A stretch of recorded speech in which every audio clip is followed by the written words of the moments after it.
और हम सभी वचन को पढ़ेंगे। सभी अपना माइक चालू करें। मत्ती 8:8।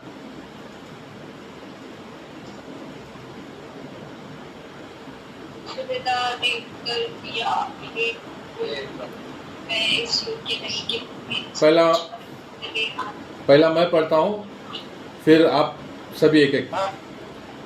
सूबेदार ने उत्तर दिया, हे प्रभु, मैं इस योग्य नहीं कि तू मेरे छत तले आए, परंतु केवल मुख से कह दे तो मेरा सेवक चंगा हो जाएगा।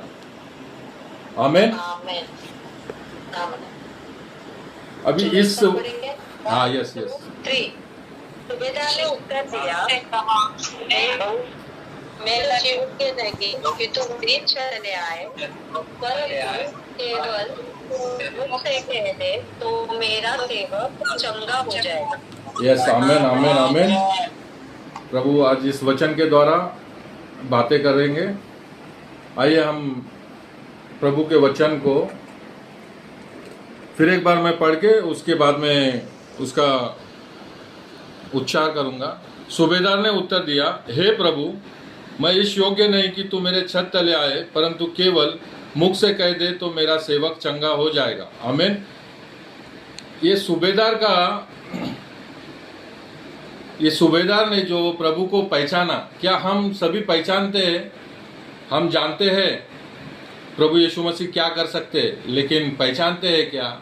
जो उस सूबेदार ने उस समय में जब नाना जगह प्रभु जाके सुसमाचार करते, वहाँ हर एक तरीके की बीमारी चंगे करते, तो उस समय उन्होंने सुना था, देखा नहीं था। मेरे ख्याल से फर्स्ट टाइम सूबेदार उनके जब कफरनहूम में प्रभु यीशु मसीह एंटर किए, तब वो सूबेदार उस सेवक का, सूबेदार के जो पास काम करता था, उस सेवक का विनंती लेके आया प्रभु यीशु मसीह के पास कि उसका सेवक बीमार है।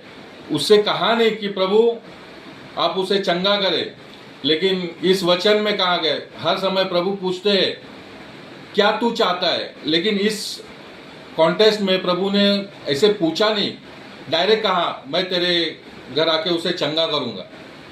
इन 8 में जो बोला है, उसके पहले 7 में प्रभु ने डायरेक्ट उससे कहा, उसने उससे कहा मैं आकर उसे चंगा करूंगा। इसके पहले मैं तो नहीं सुना था वचन में प्रभु ने ऐसा कहा है। हर समय प्रभु पूछता है तू क्या चाहता है, लेकिन पूछा नहीं प्रभु ने डायरेक्ट, क्योंकि प्रभु सब जानते हैं कि कौन क्या चाहता है, लेकिन खाली इतना चाहता है कि प्रभु हम अपने मुख से वो अंगीकार करें, वो बोले और एक आत्मा और सच्चाई से उसको पुकारे। प्रभु जो सेवक अपने पतरस है, यूहन्ना है, ये सब उनके साथ रहते थे, लेकिन जितनी गहराई से सूबेदार ने पहचाना, उतनी गहराई से उस समय जब प्रभु उनके साथ में थे नहीं पहचाना। पतरस जैसा हमारी इच्छा क्या होती है, जब कोई अच्छा काम करता है, जब कोई अट्रैक्टिव चीज़ दिखती है तो हमारा मन चाहता है, जैसा प्रभु के टाइम में भी लोग चाहते थे कि मैं भी वैसा प्रार्थना करूँ और वो चंगा हो जाए, लेकिन उसमें हमारी आत्मा और सच्चाई नहीं होती है, खाली वो अट्रैक्शन होता है। तो वो अट्रैक्शन में नहीं जाना है, हमको हमारे आत्मा और सच्चाई में जाना है। जिस तरह पतरस ने प्रभु को पानी पे चलते देखा, इसी मत्ती में प्रभु को पानी पे चलते देखा, लेकिन सोचा प्रभु कर रहे, मतलब उस समय उनकी आज्ञा मानते थे, एक गुरु मानते थे उनको, तो वो गुरु कर सकते हैं तो मैं नहीं कर सकता हूँ। तो वो उन्होंने उनसे पूछा क्या प्रभु मैं चल सकता हूँ? तो प्रभु ने कहा हाँ। जब तक प्रभु के पास थी नजर, वो पानी पे चले पतरस, लेकिन जहाँ प्रभु से नजर हटी वहाँ दुर्घटना घटी।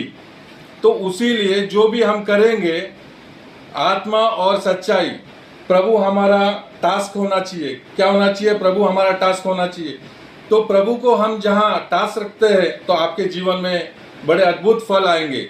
इसी तरह सूबेदार ने कहा कि मेरे घर तले प्रभु आप मत आइए, आप खाली मुख से बोल दीजिए, क्योंकि सूबेदार ने जान लिया कि ये सचमुच परमेश्वर का पुत्र है। वैसा हमें भी जानना है कि प्रभु क्या है। हम पहचानते हैं लेकिन जानते नहीं है। हम जानते हैं क्यों लोग देख रहे कर रहे तो हमको भी उसी तरह करने का मन होता है, इच्छा होती है, नहीं मैं भी कर सकता हूँ, मैं भी प्रेयर करूंगा, मैं भी, लेकिन उसमें आत्मा और सच्चाई क्यों हमारे जीवन में रिजल्ट नहीं है?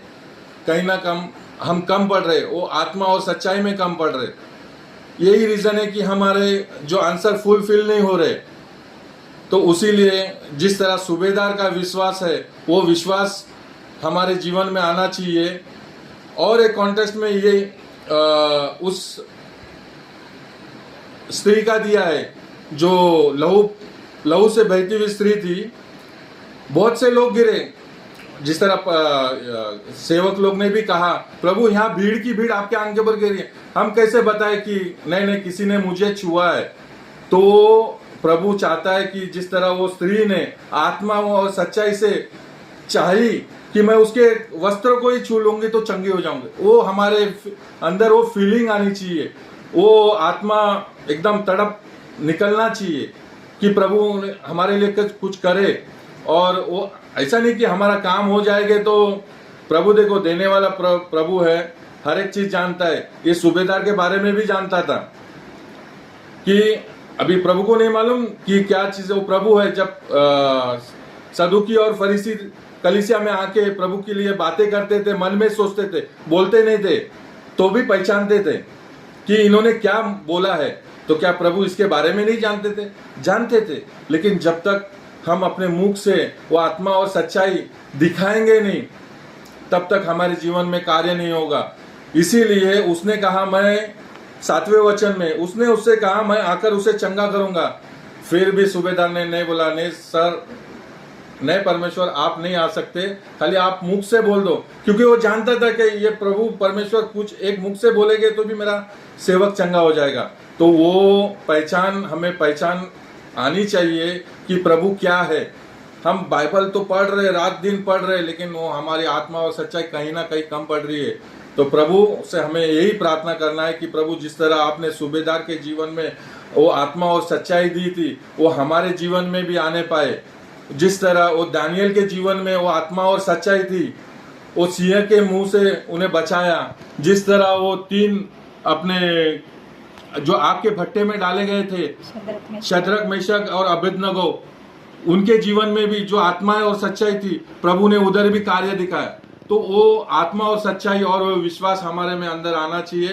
तो प्रभु हमारे लिए तत्पर, जैसे अपना मुख वो वचन में और एक कहा है, जो तुम्हारे जुबान में जीवन और मृत्यु है वो भी कहना आत्मा और सच्चाई से, ना कि केवल हम बकबक करते हैं वो हो जाए। तो उसीलिए हमें जो भी कुछ करना है बहुत सोच समझ के करना है। प्रभु को हमको एक अच्छे तरह, एक साफ मन से जानना है।